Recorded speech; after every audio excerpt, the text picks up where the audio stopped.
Okay, so hello, and welcome back to my channel. So today's video is going to be all about how I got into DU using ECA category in theatre.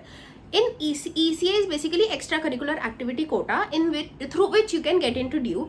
तो इसमें 14 categories होती है basically जो सब divided है. जैसे 1A is creative writing Hindi, 1B is creative writing English, 2A is dance Indian classical, 2B dance Indian folk, 2C dance western, 2D dance choreography, 3A debate Hindi, 3B debate English, 5A fine art sketching and painting, 6A music vocal Indian, 7 and 8 combined है musical instrumental Indian western, 9th is theatre, 10th is quiz, 11th is divinity, 12th is NCC, 13th is NSS, and 14th is yoga. So these are basically 4 different categories through which you can apply for the ECA quota.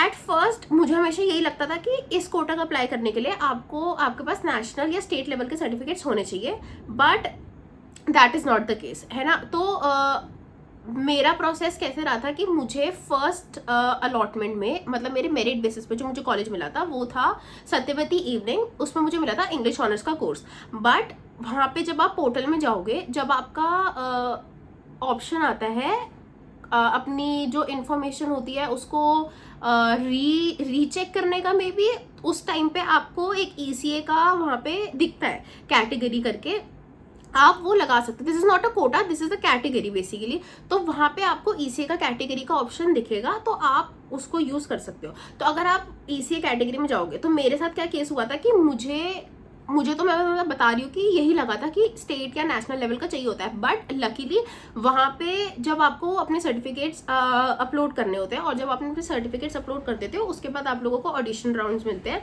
Audition के लिए या फिर physical verification के लिए basically आपको वहाँ पे जाना पड़ता है. ठीक है. तो मेरे पास थे एक इंटर स्कूल, मतलब मेरे पास टोटल 2 सर्टिफिकेट्स थे. एक मेरे पास था इंटर स्कूल क्या था वो, इंटर स्कूल बेसिकली एडवर्टीजमेंट था. वो एडवर्टीजमेंट हम लोग एडवर्ड्स वो हुआ था GD गोयनका स्कूल में. तो वहाँ पे हमें सेकंड प्राइज मिला था. ऑल्सो हाँ, इसमें क्या, हाँ, तो मैं बेसिकली आपको पहले बताती हूँ कि मेरे पास 2 सर्टिफिकेट्स थे. एक था पार्टिसिपेशन का और एक था सेकंड प्राइज का. ठीक है. तो इसमें क्या हुआ था कि through these certificates I could apply. अब सर्टिफिकेट्स का क्या रहता है कि सर्टिफिकेट्स के नंबरिंग होती है ना. तो मेरे साथ केस ये हुआ था कि मुझे इतना बिल्कुल भी नॉलेज नहीं थी. मैंने फर्स्ट टाइम इस कोटे के बारे में सुना था, और मेरे को था कि यार अगर मेरे पास सर्टिफिकेट्स है तो why not apply it and why not get a better college through this, obviously. तो मैंने सिर्फ ही 2 सर्टिफिकेट्स के लिए अप्लाई कर दिया था. उसके बाद मेरे पास एक डेट आई थी कि फिजिकल वेरिफिकेशन के लिए आपको जाना है. तो फिजिकल वेरिफिकेशन के लिए मेरे को अलॉट हुआ था मिरांडा हाउस कॉलेज. ऐसी कोई कॉलेज ही अलॉट होता है, तो मुझे बेसिकली अलॉट हुआ था मिरांडा हाउस. एंड मिरांडा हाउस में when I went for the physical verification, तो उसमें देर आर 2 राउंड्स. पहला is the physical verification of the certificates that you have uploaded, and second is interview round basically. Okay. तो keep in mind कि अगर आपके पास certificates हैं, अगर आपके पास नेशनल और स्टेट लेवल के हैं तो उसके लिए एक अलग नंबरिंग प्रोसेस रहता है. अगर आपके पास कोई पोजीशन सर्टिफिकेट्स हैं तो वो उसके लिए अलग नंबरिंग रहता है. और अगर आपके पास कोई सर्टिफिकेट है जिसमें सिर्फ पार्टिसिपेशन है, जैसे अगर वो इंटर स्कूल है, इंटर हाउस है, ऐसा कुछ कॉम्पिटिशन है, बट उसमें सिर्फ पार्टिसिपेशन है बेसिकली, तो उसके नंबर काउंट नहीं होते. But you can of course upload them to show that you have been actively participating in the theatre और ड्रामेटिक्स एंड स्टफ. तो मेरे साथ यही केस हुआ था. मतलब मेरे पास एक पोजीशन का सर्टिफिकेट था एंड मेरे पास एक था पार्टिसिपेशन का. तो जब मैंने ये 2 अप्लाई करे थे, और केस क्या है कि एक मान लो अगर आपके पास पोजीशन का सर्टिफिकेट नहीं ही है ना, तो what you can do is कि you can at least upload the participation certificates that you have. और ज़रूरी नहीं है कि ये आपको सिर्फ थिएटर के लिए करना है. ये भी जो 14 कैटेगरीज है, आप उनमें से किसी के लिए भी कर सकते हो. लाइक डिबेट है, डांस है, क्रिएटिव राइटिंग है. क्रिएटिव राइटिंग और डिबेट के तो आई एम श्योर कि स्कूल्स में सर्टिफिकेट्स मिलते ही मिलते हैं. तो what you can do is कि यू कैन अप्लाई, है ना। तो अगर मान लो आपके पास पोजीशन का नहीं भी है बट आपके पास पार्टिसिपेशन का है, तो you will be eligible for the interview round, है ना। तो मेरे पास बट लकीली एक पोजीशन और एक पार्टिसिपेशन था, तो आई वेंट देयर एंड उसके बाद उन लोगों ने हमारा नंबरिंग प्रोसेस स्टार्ट करा था। तो नंबरिंग प्रोसेस में मुझे पोजीशन के सर्टिफिकेट, मतलब 10 मार्क्स का था, वो 10 मार्क्स के सर्टिफिकेट्स थे टोटल, तो मुझे उसमें से एक ही नंबर मिला था क्योंकि मेरा बहुत बेसिक था, मतलब इंटर स्कूल का, तो उसका इतना नंबर काउंट नहीं होता है, बट लकीली मेरे को एक नंबर मिल गया था उसका। और पार्टिसिपेशन का तो मुझे कोई सर्टिफिकेट, मतलब कोई नंबर ही नहीं मिला। तो उसके बाद राउंड था इंटरव्यू राउंड, उसके लिए बेसिकली हम लोगों को टेस्ट करा जा रहा था, है ना। तो वो भी मिरांडा हाउस में सेम डे पे ही था। तो उसमें हम लोगों को एक एक करके बुलाया। हाँ, वहाँ पे हमारे सामने पैनल ऑफ जजेस बैठे हुए थे जो थिएटर बैकग्राउंड के ही थे बेसिकली। तो हम लोगों को, मतलब वहाँ पे डिवाइडेड थे, हाफ वहाँ की फैकल्टी थी एंड हाफ थिएटर बैकग्राउंड के जजेस थे। तो वहाँ पे they were judging us and they were basically seeing कि हमारा कॉन्फिडेंस कैसा है, क्या है, उस सब से रिलेटेड। तो आई वॉज आस्क्ड कि मतलब मुझे बोला कि आपको पहले तो आपको कुछ गाना वाना आता है। तो आई सेड कि मतलब I don't sing that well but yes of course मुझे गाना आता है। तो आई सैंग, वहाँ पे बड़े अच्छे लगते हैं सॉन्ग। वहाँ पे मेरे को बोला कि आपका जो भी फेवरेट सॉन्ग है आप गा दो, तो वो मैंने गाया था। एंड देन मुझे बोला कि आपको डांस करना आता है। मैंने कहा कि येस मुझे डांस करना भी आता है, बट उन्होंने फिर मुझसे वो डांस करवाया नहीं था। तो बट मतलब मेरे से पहले और मेरे से बाद के जो बच्चे थे ना वहाँ पे, उनको ऐसे ही था, मतलब उनसे डांस या सिंगिंग में से कुछ एक करवा रहे थे एंड एक ना सिचुएशन दे रहे थे सब लोगों को कि देखने के लिए कि आप उस सिचुएशन में कैसे एक्ट करते हो और आपका कॉन्फिडेंस क्या है और आपका लेवल ऑफ थिंकिंग में भी कि कैसे है क्या है। तो मेरे को पूछा था कि सपोज कि you are locked in a room अभी विद साइकोपैथ्स एंड कोई आपको बाहर से कुंडी मार के चला गया, तो आप कैसे रिएक्ट करोगे, है ना। तो आई एक्टेड इट आउट उधर ही ऑन द स्पॉट। वो नहीं देखते कि आपको कितना आता है क्या आता है, बट वो यही देखते हैं कि आप कितनी जल्दी उस सिचुएशन को रिएक्ट करते हो और नहीं मेरे से तो नहीं होगा, मेरे से तो नहीं होगा ना करके कर लेते हो, है ना। तो आई जस्ट डिड इट, मतलब मेरे को वहाँ पे नहीं समझ में आया कि मैंने वहाँ पे क्या कितने अच्छे से करा, but I just did it with my full heart out कि जो भी मेरे को समझ में आ रहा था मैंने वहाँ पे कर दिया। So this was one case, मतलब this was my case basically. इसके बाद मुझे 2 अलॉटमेंट्स हुई थी।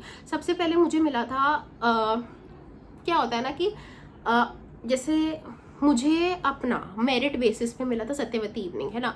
और तो उसके बाद जब मैंने ECA का दिया था तो मुझे ECA से मिला था PGDAV इवनिंग डायरेक्ट, इतना बड़ा वो दैट टू। और फिर मेरे को PGDAV में मिल गया BCom ऑनर्स। अब मेरे पास 2 ऑप्शंस थे कि या तो मैं अपना नॉर्मल मेरिट बेस वाला एक्सेप्ट करके उसको अपग्रेड के लिए डालूँ, या मैं इसको छोड़ के PGDAV इवनिंग वाला एक्सेप्ट करके उसको अपग्रेड के लिए डालूँ। और ECA के भी 2 लिस्ट्स निकलती हैं, है ना। तो लिस्ट 1 में मेरा PGDAV इवनिंग आ गया था, दैट टू BCom ऑनर्स, है ना। तो आई डिसाइडेड कि यार सत्यवती इवनिंग इज तो very very very bad, I can't. तो आई dropped that and I shifted to ECA वाली कैटेगरी ओनली। लकीली ECA की लिस्ट 1 में I got PGDAV evening BCom honours, in list 2 I got Sri Aurobindo College Morning BCom honors, which is my current college right now. So I was like really happy with the results. And भाई I'll tell you कि total जो judging थी that, मतलब जो हमारा interview वाला round था basically जिसमें गाना सिंगिंग और सिचुएशन दी थी, वो हमारा था 75 मार्क्स का और मुझे उसमें मिले थे 56 मार्क्स। इसके रिजल्ट्स भी जो आपका पोर्टल है उधर ना आ जाते हैं, जिससे आपको एक आइडिया लग जाता है बेसिकली कि आगे वो कैसे प्रोसीड होने वाला है, कि मतलब अगर आपको मिलने वाला है नहीं, या आपको वो वाला कॉलेज रखना चाहिए या नहीं रखना चाहिए, उससे आपको बहुत ज़्यादा आइडिया लग जाता। तो मेरे को आए थे 75 में से 56 नंबर, तो I was pretty happy with it. मेरे को तो लगा था कि यार इट इज़ प्रिटी गुड। ऐसा नहीं है कि आपके वो CUT मार्क्स में ऐड हो जाते हैं, बट येस वो कुछ तो शिफ्टिंग करके कुछ ना कुछ हो जाता है। और भाई इससे आई एम टेलिंग यू एक बहुत बड़ा शिफ्ट आ जाता है। मतलब मेरे पास इंग्लिश ऑनर्स था, उसके ऊपर मेरे पास BCom प्रोग्राम था, उसके ऊपर मेरे पास BCom ऑनर्स था। तो आप सोचो कि मेरे BCom प्रोग्राम के सारे कॉलेजेस स्किप होके, इवनिंग मॉर्निंग अच्छा बुरा गंदा सब स्किप होके सीधा BCom ऑनर्स पहुंचा, वो भी PGDAV इवनिंग। और इवनिंग के बाद भी लिस्ट 2 में मेरे सारे इवनिंग के कॉलेजेस स्किप हो गए और फिर उसके बाद पहुंचे मॉर्निंग में। तो यस, मतलब it makes a great difference. But इसके साथ मेरे एक केस था कि मेरे से एक अंडरटेकिंग साइन करवाई थी कि जैसे मेरा थिएटर का कोटा है ना, और मेरी कॉलेज की जो थिएटर सोसाइटी है जिसका मैं अभी पार्ट हूँ, मैं उसको छोड़ नहीं सकती।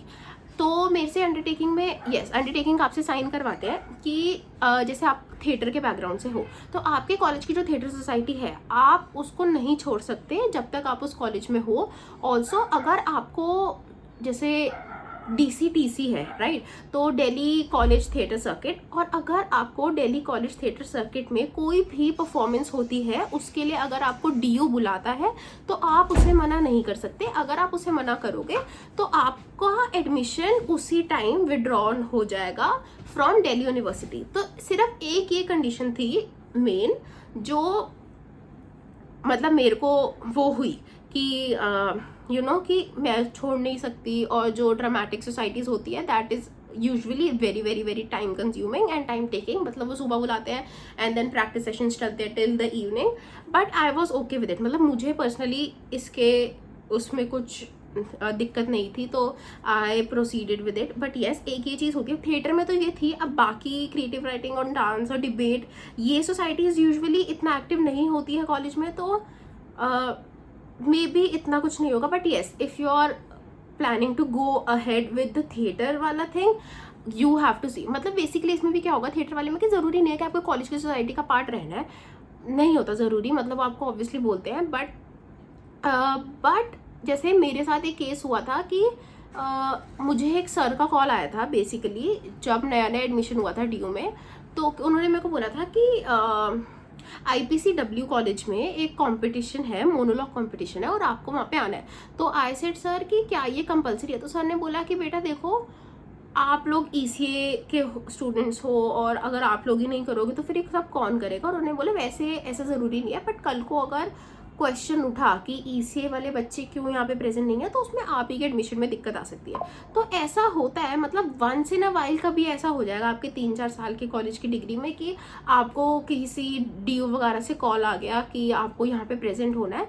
तो उसमें तो आई डोंट थिंक कि इतना कुछ दिक्कत है, क्योंकि ज़रूरी नहीं है ना कि पोजीशन ही लानी है, आपको बस पार्टिसिपेट ही करना है। और ऑब्वियसली अगर आपके पास थिएटर के सर्टिफिकेट्स वगैरह होंगे तो इट मीन्स कि you have obviously done something in your school life or something like that, so you can proceed with that. So this is how I got my admission through ECA. This is how you can get your admission in DU through ECA. I would say it is a very very very good option, as भाई मेरा score in CUET was 550, to be exact it was 549. तो मेरा DU में होना was impossible। और जो course मुझे करना था BCom ऑनर्स, उसके लिए तो बिल्कुल ही इम्पॉसिबल। अगर आप देखोगे कि मेरे को पहला कॉलेज मिला था सत्यवती इवनिंग इंग्लिश ऑनर्स में, I was happy with the course but I was obviously not happy with the college.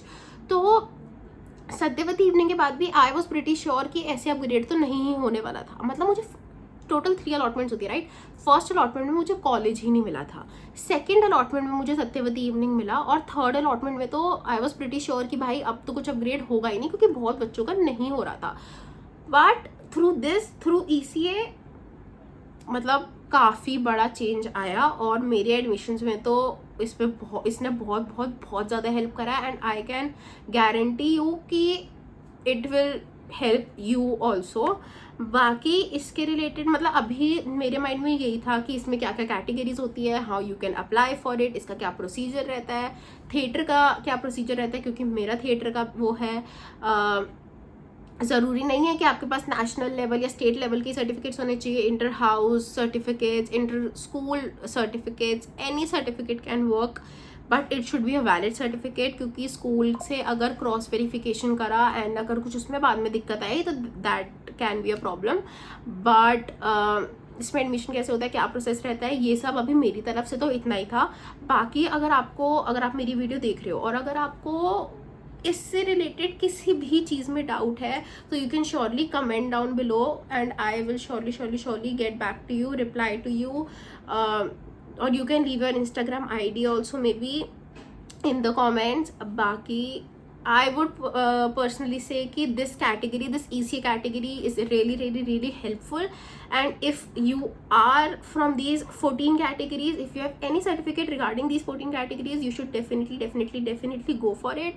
For now I would say that was it for the video. अगर आपको किसी भी टाइप, क्योंकि video बहुत लंबी हो गई है, 15 मिनट्स की ऑलरेडी हो गई है, सो आई वुड से कि अगर आपको इस चीज़ के बारे में और कुछ भी डाउट है, अगर आपको पूछना है कि ये कैसे इसके साथ प्रोसीड कर सकते हैं, तो यू कैन